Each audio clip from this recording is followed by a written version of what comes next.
روشنی جلائیں گے، بلب جلائیں گے، روشنی کا انتظام کریں گے آپ، یہ آپ کا کام ہے۔ اور آپ روشنی کا کوئی انتظام نہیں کیجیے، چوک پہ جا کر احتجاج کیجیے تو آپ کو پاگل کہہ کرتے۔ اللہ تبارک تعالیٰ نے کہا قلنا بھی اترو زمین پر، بعضکم لبعض عدو، تم ایک دوسرے کے دشمن ہو گئے۔ اس میں کوئی شک نہیں کہ دشمنی ہوگی اور قیامت تک ہوگی، یہ دشمنی کبھی ختم ہونے والی نہیں ہے۔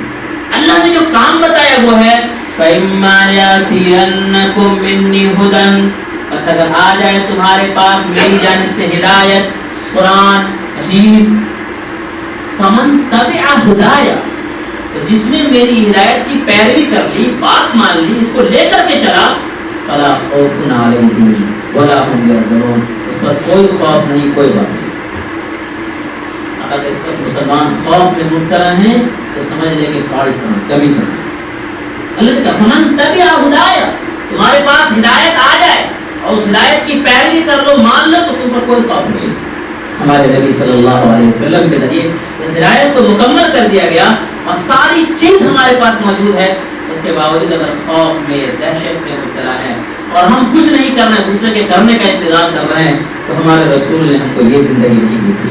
ربیع الاول کے موقع پر ہمیں یاد کرنا ہے کہ ہمارے رسول صلی اللہ علیہ وسلم ہمارے لیے کیسی زندگی چاہتے ہیں اور زندگی کو گزارنے کا اگر عہد کرتے ہیں تو گویا کہ ربیع الاول ہم صحیح سے منا رہے ہیں۔ آگے دیکھیں نکاح کے سلسلے میں آپ کی تعلیمات، نکاح کے کارڈ پر لکھا رہتا ہے النکاح من سنتی، نکاح میری یعنی رسول پاک صلی اللہ علیہ وسلم کی سنت ہے۔ آپ نے دیکھا کسی کو کہ 2 رکعت سنت پڑھنے جا رہے ہیں تو پہلے پٹاخہ پھوڑ لیں؟ نہیں۔ آپ نے دیکھا گانے بجانے کے ساتھ سنت پڑھتے ہوئے؟ نکاح کو بھی واقعی اگر سنت مانے تو سنت ادا کرنے کے لیے پٹاخے کی ضرورت نہیں پڑتی ہے، سنت ادا کرنے کے ڈھول باجے تاشے اور گانے کی ضرورت نہیں پڑتی ہے۔ نکاح کو نکاح کی طرح کیا جائے۔ اس وقت مسلمانوں کی بربادی کا بڑا ذریعہ شادی بیاہ میں فضول خرچی ہے۔ کتنے لوگ برباد ہو گئے، کتنے گھر اجڑ رہے ہیں، کتنے لوگ سودی قرض میں ڈوبے ہوئے ہیں، اور آپ کو لگتا ہے کہ ہمارے پاس پیسہ تو ہم خرچ کریں۔ تو شادی بیاہ کے سلسلے میں آپ صلی اللہ علیہ وسلم کی تعلیمات کیا ہیں؟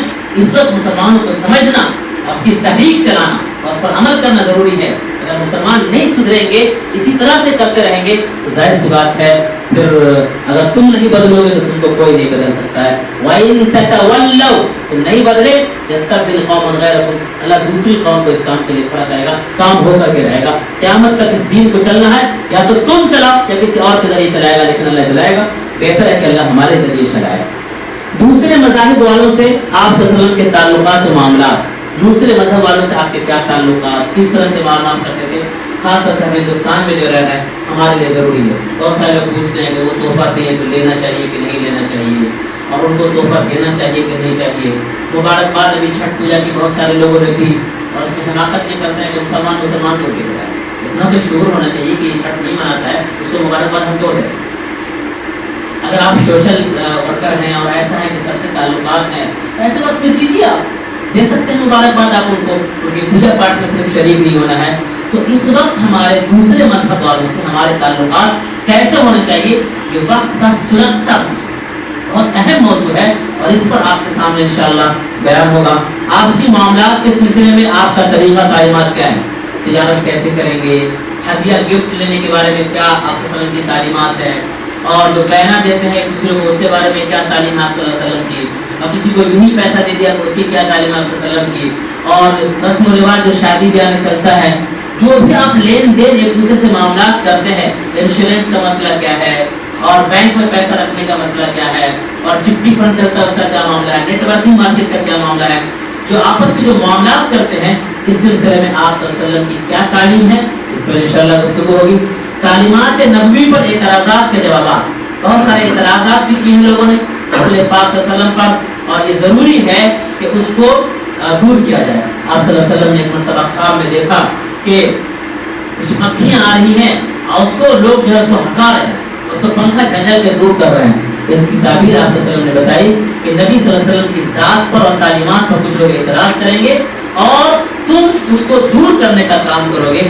یہ ایک بہت بڑا کام ہے، ہمارا حق ہے، ہماری ذمہ داری ہے کہ ہماری نبی پر اگر کوئی انگلی اٹھاتا ہے تو ہم اس کو پیار سے محبت سے سمجھائیں گے۔ کملیش تیواری کا نام سنا ہوگا آپ نے، ابھی بیچارہ مارا بھی گیا۔ اس وقت جب جلوس نکلا تھا تو جلوس میں بھی شریک تھا، مجھے کچھ لوگ جانتے نہیں تھے، اسی سال آیا تھا میں، تو ایک مولانا کا بیان تھا، تو مولانا نے مجھے کہا کیا بیان کریں گے بتائیے.